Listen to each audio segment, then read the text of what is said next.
Всем привет, с вами Дмитрий. Наступило следующее утро. Давайте-ка попробуем завести автомобиль и послушать его. Проехал, ну не знаю, сейчас посмотрим, по-моему, примерно километров 40-50, наверное, от силы на присадке.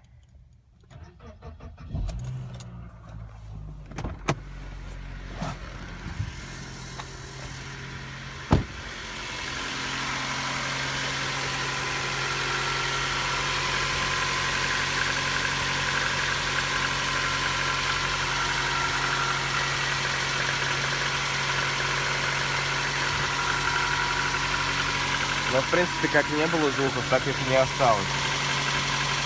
Но двигатель стал работать ровно. Может быть, если кто замечал, вот буквально, когда снималась первая часть, у меня вот тут вот этот короб вот так вот трёсся прям вот сильно-сильно.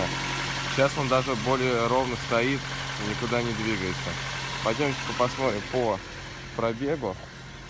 Был у нас 74 666, ой, 94 666. Сейчас 94 710. Ну да, примерно вот 50 километров я проехал.